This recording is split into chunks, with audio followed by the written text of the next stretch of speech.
श्री शिवाय दोस्तों, 26 अगस्त 2024 के दिन यहाँ पर सोमवार को जन्माष्टमी अष्टमी तिथि पड़ रही है। इसीलिए दोस्तों, इस दिन का महत्व बहुत ही ज्यादा बड़ा होता है। और इस दिन आप लोगों को 5 कनेर के फूल और एक लोटा जल का उपाय करना है, जो हमने आपको इसी वीडियो में बताया है। और दोस्तों, बहुत सारे लोगों ने तो यह वाला उपाय करना भी शुरू कर दिया है, पर बहुत सारे लोगों को उपाय समझ नहीं आया है, जिस कारणवश वो अभी तक ये वाला नहीं कर पाए हैं। तो इस वीडियो में आप लोगों को हम 26 अगस्त, जिस दिन सोमवार अष्टमी है, इस दिन आप लोगों को 5 कानर के फूल वाला उपाय जरूर करना चाहिए, जो कि पंडित जी ने अपनी अभी की ही कथा में यहाँ पर बताया हुआ है। तो दोस्तों, इस उपाय को आपको कैसे करना है, कब करना है, कहाँ पर करना है, और उपाय को करते समय आपको किन किन बातों का ध्यान रखना है, ये सारी जानकारी हम आपको इस वीडियो में देंगे। तो चलिए उपाय को शुरू करते हैं। देखिए, यह दिन इतना खास होता है, इतना महत्वपूर्ण होता है। देखा गया है, कभी कभी बड़े बड़े पूजा पाठ अनुष्ठान से जो मनोकामना पूर्ण नहीं होती है, वह सोमवार अष्टमी के दिन एक छोटे से उपाय करने से ही आपकी मनोकामना पूर्ण हो जाती है। और बहुत सारे लोगों ने इस उपाय को किया भी है, और उनको इस उपाय को करने का फल भी जरूर मिला है। अगर आप लोग भी इसको सोमवार अष्टमी के दिन करना चाहते हैं, तो आप इस उपाय को पहले अच्छे से समझ लेना, सुन लेना, उसके बाद करना। आपको इस उपाय का फल जरूर मिलेगा। और इस उपाय को करने से आपके घर में चाहे किसी भी तरह की दुख और समस्या क्यों ना चल रही हो, आपको उसका कारण भी नहीं पता है कि दोस्तों यह समस्या किस कारण से चल रही है। उसका कुछ भी कारण हो सकता है, जैसे पितृदोष हो सकता है, या किसी भी तरह का मंगल दोष भी हो है। और भी बहुत तरह के दोष होते हैं, कुछ भी हो सकता है। पर आपको इस उपाय को करने के लिए अपने दोष को पता लगाने की भी जरूरत नहीं है। सोमवार अष्टमी के दिन इस 5 कनेर के फूल वाला उपाय को आप लोगों को कर लेना है दोस्तों। अब हम समझते हैं इस वाले उपाय को हमें करना किस समय है। तो सबसे पहली बात दोस्तों, हम समझते हैं कि ये 5 कनेर के फूल वाला उपाय करना किसको है। तो देखिए, यहां पर सीधी सी बात है कि ये 5 कनेर के फूल वाला जो उपाय है, ये किस लिए किया जा रहा है। यह मनोकामना को पूर्ण करने के लिए किया जा रहा है, या आपके जीवन में जो दुख और परेशानियां हैं उनको दूर करने के लिए किया जा रहा है, या आपका कोई बड़ा काम है जो कि नहीं हो पा रहा है, आप उसके लिए इस उपाय को कर सकते हो। तो सीधी सी बात यह है कि आप अपनी किसी भी तरह की मनोकामना के लिए इस वाले उपाय को कर सकते हो। तो यह उपाय वह व्यक्ति कर सकता, व्यक्ति को अपनी किसी भी तरह की मनोकामना भगवान शिव जी से पूर्ण करवानी हो। और अगर कोई भी माताएं बहनें जो है अपने घर की सुख और शांति के लिए, घर में धन समृद्धि को बढ़ाने के लिए वाला उपाय करना चाहती हैं, तो घर की जो बड़ी माताएं बहनें होंगी, वह इस 5 कलर के फूल वाले उपाय को विशेष रूप से करें। क्योंकि माताएं बहनें घर की लक्ष्मी होती हैं, और जब घर की लक्ष्मी कोई विशेष उपाय करती है, तो उसका फल ही बहुत जल्दी मिल जाता है, और बहुत बड़ा होकर मिल है। अन्यथा इस उपाय को कोई भी व्यक्ति कर सकता है, चाहे वो बड़ा हो, चाहे वो छोटा हो, चाहे वो बच्चा हो। जिस व्यक्ति को ये 5 कनेर के फूल वाला उपाय समझ आ गया, वह व्यक्ति इस 5 कनेर के फूल वाले उपाय को सोमवार अष्टमी के दिन जरूर करे, क्योंकि उसको इस उपाय को फल बहुत ही जल्दी मिल जाएगा। क्योंकि सोमवार अष्टमी के दिन भगवान शिव जी बहुत आसानी से प्रसन्न हो जाते हैं। तो आइए अब हम समझते हैं कि इस पचेर के फूल वाले उपाय को आपको करना कैसे है, और इस उपाय को करने का जो समय है वो क्या है।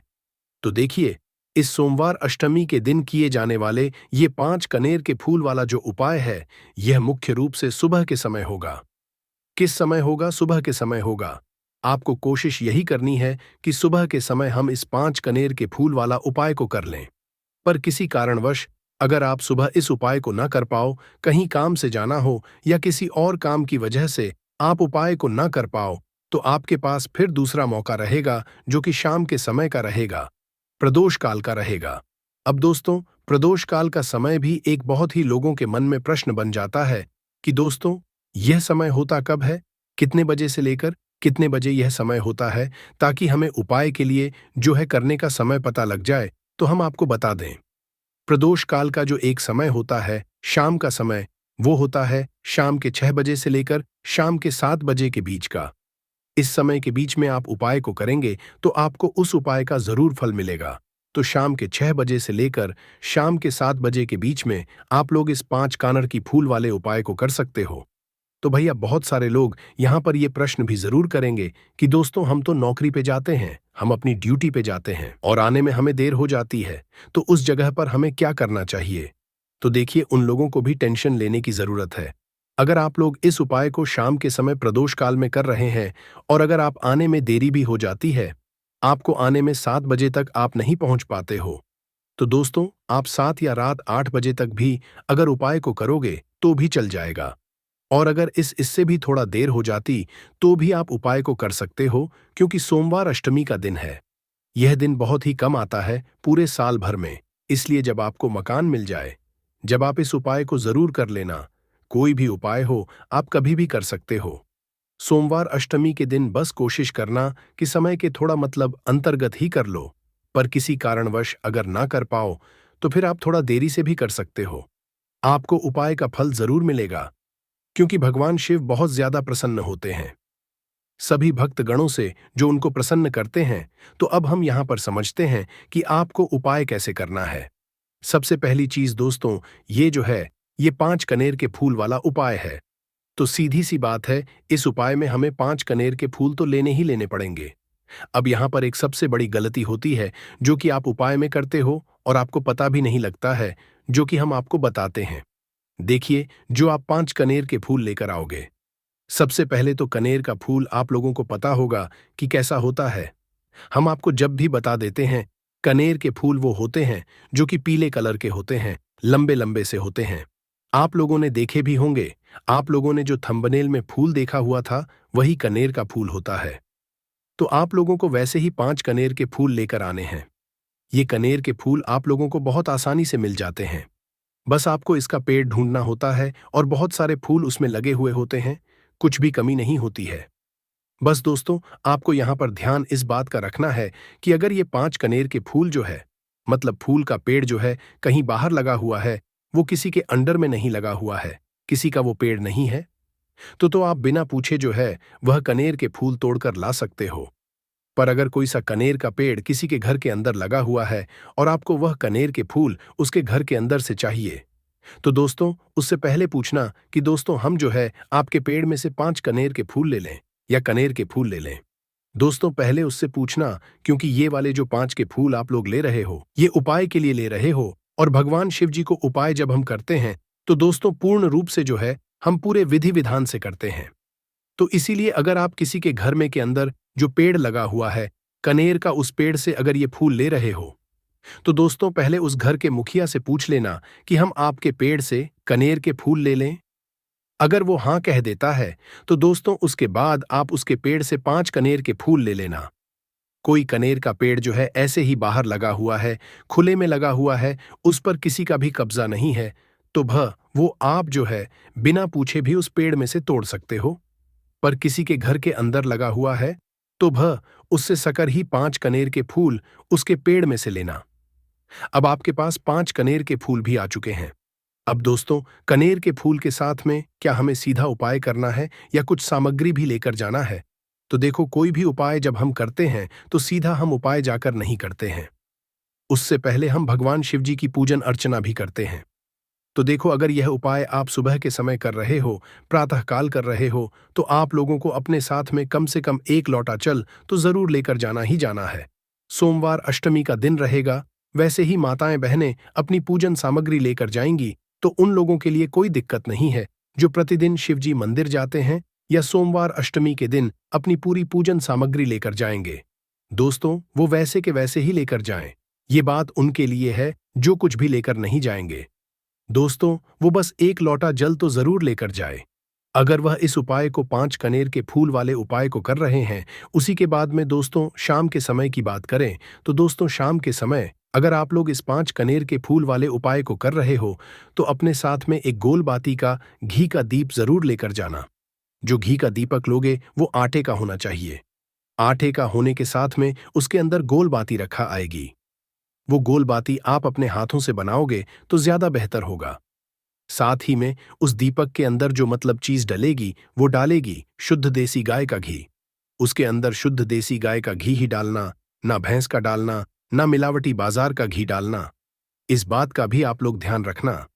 अगर आपको उपाय का फल चाहिए तो दोस्तों करना क्या है, देखो, सुबह अगर उपाय कर रहे हो ना, तो अगर 12 बजे तक भी उपाय करोगे तो भी कोई दिक्कत वाली बात नहीं है, कर सकते हो। सोमवार अष्टमी का दिन बार बार नहीं आता है।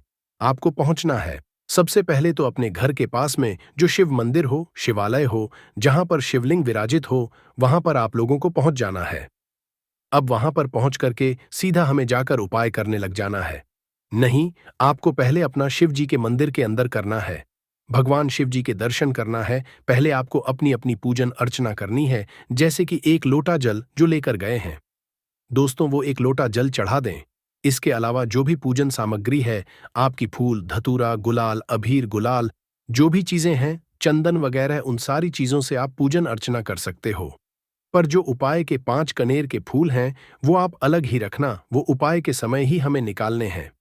तो पहले आप अपनी पूजन कर लेना। जैसे आप शिवरात्रि के दिन करते हो, शिवरात्रि के अष्टम के दिन करते हो, वैसे आप अपनी पूजन अर्चना कर लेना। इसी तरीके से शाम के समय है, शाम के समय जब आप अपने घर के पास में जो शिव मंदिर हो, वहां पर पहुंचोगे, तो पहुंचने के बाद आप पहले अपना वह घी का दीपक जलाना। अब घी का दीपक जलाने में भी इस बात का ध्यान रखना, इस घी के दीपक को आपको अपने घर से जलाकर नहीं लेकर जाना है और मंदिर में जाकर भी जलाना है, और मंदिर में जाकर जलाओगा तो उसे अपनी माचिस से ही जलाना है। अपने घर से इस दीपक को जलाने के लिए अपनी माचिस लेकर आना। अगर आपने मंदिर में किसी और की माचिस ले ली, इस दीपक को जलाने के लिए अगर आप शाम के समय इस वाले उपाय को कर रहे हो, तो दोस्तों इस उपाय को करने का फल जो है उस व्यक्ति को भी मिल जाएगा जिस व्यक्ति की आपने माचिस ली होगी। इसलिए आप अपने घर से अपनी ही माचिस लेकर जाएं। उसके बाद में दोस्तों, आप लोगों को एक बात का और ध्यान है कि जब आप उस दीपक को जला दो, जलाने के बाद उस दीपक से आप चाहो तो आरती भी उतार सकते हो, अन्यथा कोई दिक्कत वाली बात नहीं है। आप उस दीपक को भगवान शिव जी के इतने पास मत रखना कि भगवान शिव जी को आंच लगी, थोड़ी दूरी बनाकर ही जो है आप उस दीपक को जो है भगवान शिव जी के शिवलिंग के पास में रखना, क्योंकि अभी हम जो है भगवान शिव जी को प्रसन्न करने वाले हैं। तो इसीलिए जो है भगवान शिव जी को आंच न लगे, इतनी दूरी बनाकर उस दीपक को रख दीजिएगा। जैसे ही आपकी पूजन अर्चना हो जाती है, आप जल चढ़ा देते हैं।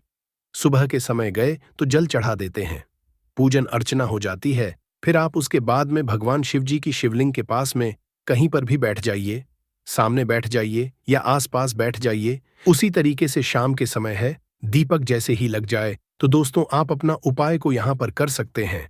और उपाय को करने से पहले आप अपने वह 5 कनेर के फूल कर लीजिए, क्योंकि अब हम यहां पर उपाय को करने वाले हैं। उपाय को करने के लिए आप शिवलिंग के सामने भी बैठ सकते हैं, आसपास भी बैठ सकते हैं, कोई दिक्कत वाली बात नहीं है। अब हमारे पास 5 कनेर के फूल हैं, तो सीधी सी बात है कि इन 5 कनेर के फूलों को हमें 5 अलग अलग जगहों पर यहां पर चढ़ाने हैं। अब वो 5 अलग अलग जगह कौन सी हैं, वो हम आपको बताते हैं। देखिए, 5 अपने कनेर के फूल आप अपने सामने निकाल कर रख लीजिए।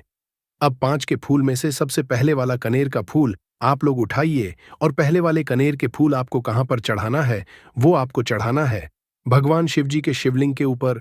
जो गणेश जी वाला स्थान होता है वहां पर, अब भगवान शिव जी के शिवलिंग के ऊपर गणेश जी वाला स्थान कहां पर होता है? भगवान शिव जी की शिवलिंग होती है, शिवलिंग की जलाधारी होती है। जलाधारी का जो राइट हैंड साइड होगा, मतलब शिवलिंग की तरफ से खड़े होकर देखना कि भगवान शिव जी का सीधा हाथ कौन सा है, राइट हैंड साइड कौन सा है। राइट हैंड साइड पर आपको ये पहले नंबर का कनेर का फूल समर्पित करना है, और जो फूल का खिला हुआ भाग होगा ना, वो शिवलिंग की तरफ करके ही आप लोग जो है इस पहले नंबर के फूल को भगवान गणेश जी वाले स्थान पर समर्पित करना, जलाधारी के राइट हैंड साइड पर।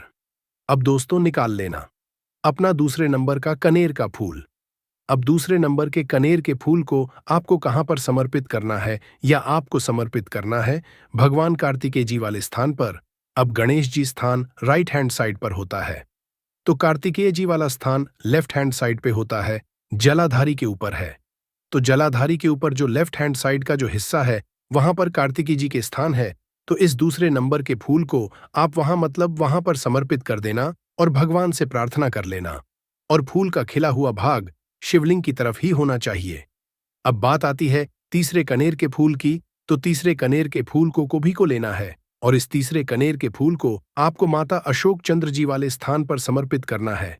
अब ये माता अशोक सिंद्र जी का स्थान कहां पर होता है दोस्तों? तो ये माता अशोक सिंद्र जी का स्थान कहां पर होता है? राइट हैंड साइड पर होता है, जलाधारी के ऊपर है। तो जलाधारी के ऊपर जो लेफ्ट हैंड साइड का जो हिस्सा है, वहां पर कार्तिकेय जी वाले स्थान है। तो इस दूसरे नंबर के फूल को आप वहां, मतलब वहां पर समर्पित कर देना और भगवान से प्रार्थना कर लेना, और फूल का खिला हुआ भाग शिवलिंग की तरफ ही होना चाहिए। अब बात आती है तीसरे कनेर के फूल की, तो तीसरे कनेर के फूल को आपको माता अशोक चंद्र जी वाले स्थान पर समर्पित करना है। अब ये माता ये जो स्थान होता है ये जलाधारी के बिल्कुल बीचों बीच में होता है। आपने पहला फूल भगवान गणेश जी वाले स्थान पर चढ़ाया, दूसरा फूल कार्तिकी जी वाले स्थान पर चढ़ाया। अब ये तीसरा फूल जो है इन दोनों फूलों के बीचों बीच चढ़ेगा। मतलब जहां पर माता अशोक सुंदर जी स्थान होता है, खिला हुआ भाग शिवलिंग की तरफ करके ही जो है इस तीसरे नंबर के फूल को आप समर्पित कर देना। माता असक चंडी वाले स्थान पर अब बात आती है चौथे नंबर के फूल की। तो दोस्तों जो चौथे नंबर का फूल होगा ये आप लोगों को कहां पर समर्पित करना है, ये आप लोगों को समर्पित करना है भगवान शिवाजी की शिवलिंग के ऊपर जो एक पात्र टंगा हुआ होता है जिससे बूंद बूंद करके जल टपकता है, जिसके अंदर शिवजी की 5 बेटियों का स्थान होता है, जया, विषहरा, शामली, बारी दोतली और देव। उस पात्र के अंदर जो है आप लोगों को क्या करना है, ये चौथे नंबर के फूल को समर्पित करना है। अगर किसी कारणवश आपका वह पात्र जो है शिवलिंग के ऊपर जो पात्र होता है जिससे बूंद बूंद करके जल टपकता है वह पात्र उपस्थित ना हो, तो आपको क्या करना है कि शिवजी की 5 बेटियों का नाम लेकर जया, विषहरा और देव का नाम लेकर जो है इस चौथे नंबर के फूल को आपको जलाधारी के ऊपर ही कटी शिवलिंग का जो कटी भाग होता है, मतलब जलाधारी के ऊपर ही जो भाग होता है वहां पर समर्पित कर देना इस चौथे नंबर के फूल को। उसके बाद में दोस्तों बात करते हैं आखिरी नंबर के 5वें नंबर के फूल को, जो कि आखिरी फूल है हमारा। इस 5वें नंबर के फूल को आपको क्या करना है, अगर आपके मतलब जिस मंदिर में आप गए हो पर अगर त्रिशूल लगा हुआ है तो दोस्तों त्रिशूल का एक मध्य भाग होगा जहां से वो त्रिशूल के तीनों भाग निकले हुए होंगे, तो आपको वो त्रिशूल का एक मध्य भाग देख लेना है। उस मध्य भाग पर आपको इस 5वें नंबर के कनेर के फूल को छुआ है, स्पर्श कराना है और स्पर्श कराने के बाद इस 5वें नंबर के फूल को आपको क्या करना है, भगवान शिव जी की शिवलिंग के ऊपर समर्पित कर देना है।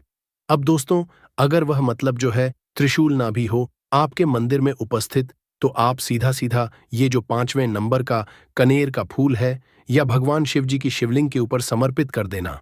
बस ध्यान इस बात का रखना कि जो खिला हुआ भाग है फूल का वो सामने की तरफ होना चाहिए, जलाधारी की तरफ होना चाहिए और डंडी का जो भाग है वो शिवलिंग के पीछे की तरफ होना चाहिए।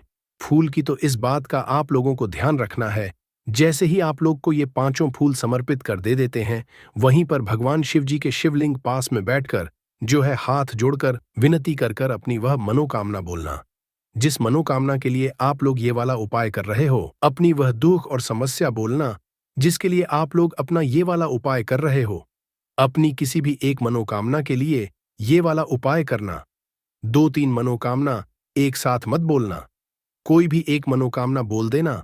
अपने 5वें नंबर के फूल को चढ़ाने के बाद और चढ़ा दो तो दोस्तों 2 मिनट भगवान शिव जी के का जाप कर लेना। उसके साथ में दोस्तों आपका ये उपाय यहाँ पर पूर्ण हो जाता है और आप अब भगवान शिवाजी के दर्शन करके उनको धोख देकर अपने घर पर वापस जा सकते हो। लेकिन ये उपाय तब तक पूरा नहीं होगा जब तक 1 लोटा जल का उपाय नहीं करते, तो चलिए वो भी बता देते हैं। जन्माष्टमी की रात 1 लोटा जल इस जगह रख देना, 7 पुश्तों तक इतना पैसा बरसेगा कि संभाल नहीं पाओगे। दोस्तों पानी में एक ऐसी दिव्य शक्ति होती है जिससे आपकी प्यास बुझती है, एवं अगर आपने पानी के बारे में संपूर्ण जानकारी हासिल कर ली और सही तरीके की जानकारी हासिल कर ली तो इसके इस्तेमाल से आप अपना रुका हुआ काम बनवा सकते हैं। अगर आपका शत्रु आपके पीछे पड़ा हुआ है, आपका रुका काम बन, घर में पैसे आने का मार्ग बंद हो गया है, गरीबी दरिद्रता आपका पीछा नहीं छोड़ रही है और आपने अगर पानी का सही रूप से इस्तेमाल करना सीख लिया, जान लिया जो आपको इस वीडियो में जानने को मिलने जा रहा है, और जो आखिरी उपाय है वो सबसे शक्तिशाली है जिससे आपके सारे काम बन जाएंगे। गरीबी दरिद्रता आपसे दूर चली जाएगी, आपके घर में पैसे आने के मार्ग खुल जाएंगे, आपको लक्ष्मी माता का आशीर्वाद मिलेगा। भगवान भोलेनाथ के आशीर्वाद से आप अपने जीवन में बहुत अधिक कामयाबी करेंगे। दोस्तों आपका एक बात जानना बहुत ज्यादा जरूरी है, इंसान के शरीर में 70% पानी होता है एवं बहुत से लोग दूर दूर सफर करते हैं और मंदिरों से शुद्ध पानी लेकर आते हैं ताकि उनके घर की नेगेटिव जो भी शक्तियां हैं वह दूर चली जाए उसके छिड़काव से। परंतु आपके जो एक सादा पानी आता है उसका इस्तेमाल करना अगर आपने ठीक तरीके से सीख लिया, जिसके बारे में इस वीडियो में आपको चलने जा रहा है, तो आपके कितना ही बड़ा बिगड़ा हुआ काम है, ये आपके घर में कितनी बड़ी नेगेटिव शक्ति है सबका इलाज आप अपने घर में आने वाले साधारण पानी से कर सकते हैं। इस वीडियो में आपको पानी के बारे में तांत्रिक मंत्र, शक्तिशाली मंत्र, आयुर्वेदिक उपाय, सारी जानकारी हम बताने जा रहे हैं। एक बात ध्यान रखिएगा, पानी के द्वारा जो भी मंत्र का उच्चारण आप करेंगे उसकी एक क्रिया होती है। क्रिया को आपको तरीके से करना होगा, तभी आपको असर दिखना चालू होगा।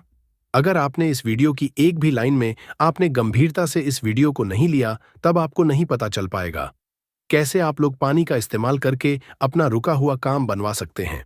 जो भी जानकारी आपको देने जा रहे हैं, उसके पहले ही हम आपको जानकारी एक और दें कि इस वीडियो को देखने के बाद आपका रुपया का खर्चा नहीं होगा, परंतु आप लाखों रुपए का लाभ पा सकते हैं। इस वीडियो को देखने के बाद हो सकता है इस वीडियो के द्वारा हम आपके जीवन का 5-6 मिनट जरूर से लेंगी, किंतु विश्वास करिए, इसी वीडियो को देखने के बाद आपको माता लक्ष्मी का आशीर्वाद मिलेगा। भगवान भोलेनाथ का हाथ आपके सर पर हो जाएगा। गरीबी, दरिद्रता आपके जीवन से दूर चली जाएगी। धन आने का मार्ग चालू हो जाएगा एवं भाग्य का साथ को मिलेगा। सुख समृद्धि आपके घर पे जरूर आएगी। दोस्तों, पानी एक ऐसी चीज है जिसके लिए इंसान कुछ भी कर सकता है। दोस्तों, अगर एक व्यक्ति को एक दिन भी पानी ना दिया जाए और उसके बदले में उससे कुछ भी मांगा जाए, वो सब कुछ निछावर कर देगा। एक गिलास पानी के लिए आपको बता दें, एक मनुष्य खाने के विकल्प में पत्ता खाकर जी सकता है, फल खाकर जी सकता है, परंतु पानी के विकल्प में या पानी के दूसरे ONP के रूप में वह कुछ भी नहीं चुन सकता है। उस पानी चाहिए ही, वरना वो जी नहीं पाएगा। इसको भी एक अद्भुत समझा गया है साइंस की लैंग्वेज में। दोस्तों, अगर साइंस की लैंग्वेज में हम आपको बताया, साइंस की भाषा में आपको बताएं, पानी लोगों की बातों को समझता है, पानी लोगों की भावनाओं को समझता है, पानी लोगों की फीलिंग्स को समझता है।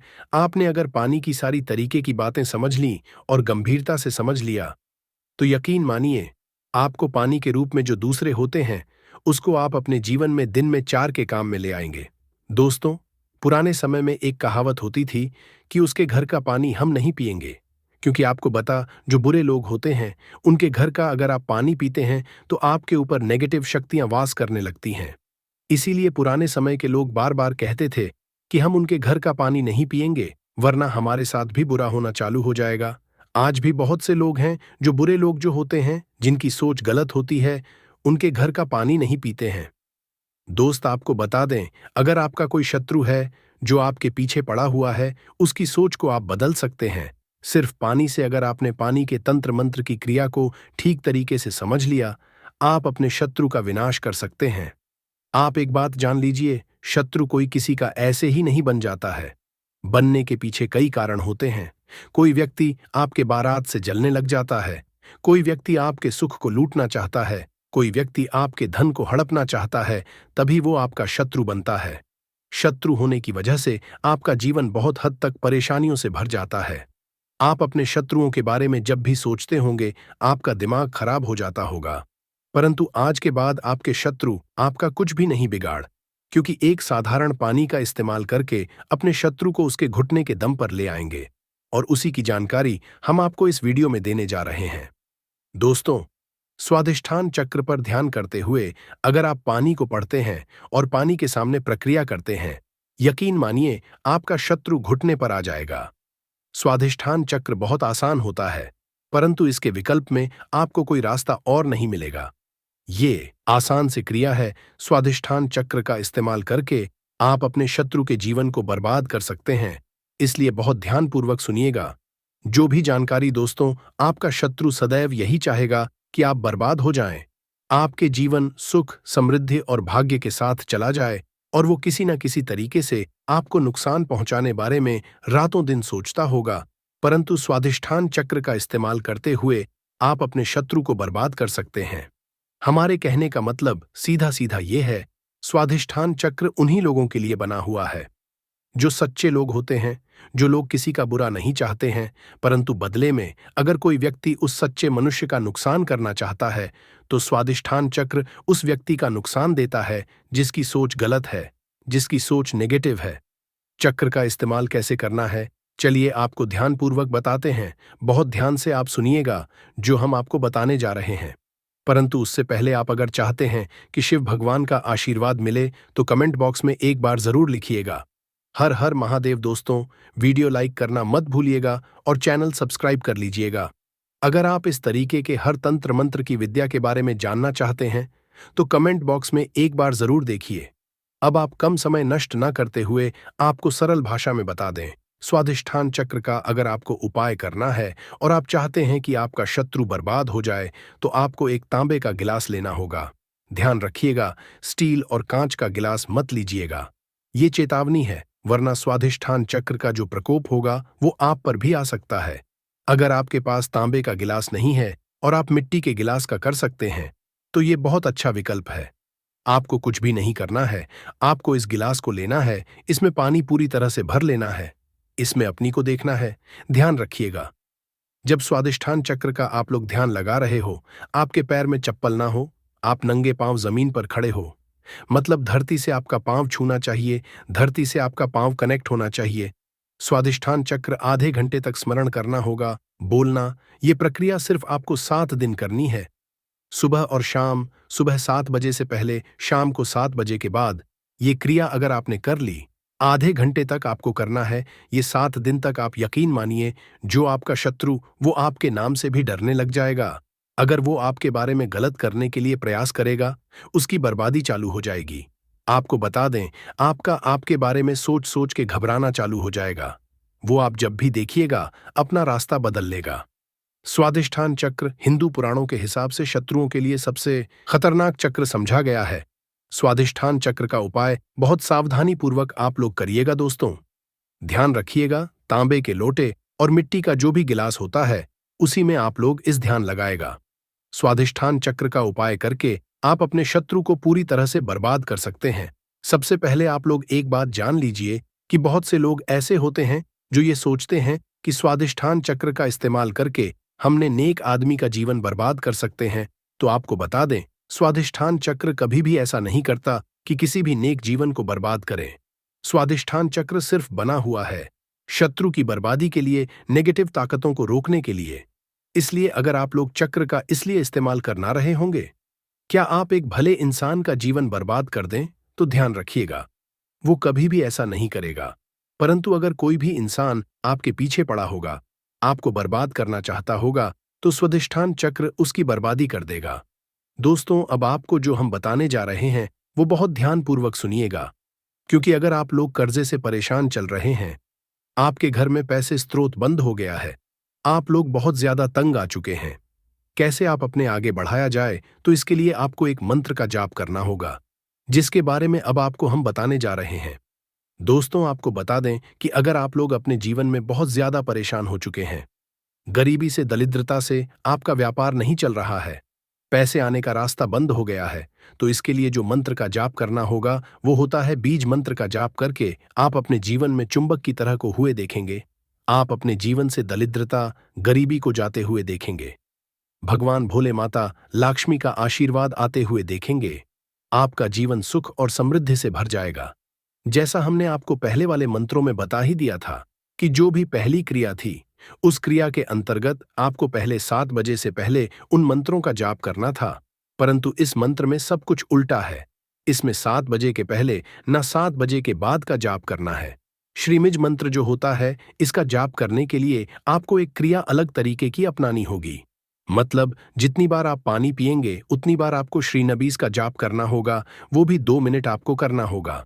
आपके मन में ये सवाल जरूर आ रहा होगा कि बार हम कैसे इसका जाप कर सकते हैं, इसलिए हम इसका विकल्प बताने जा रहे हैं और शरीन बीज का काम कैसे होता है वो बताने जा रहे हैं।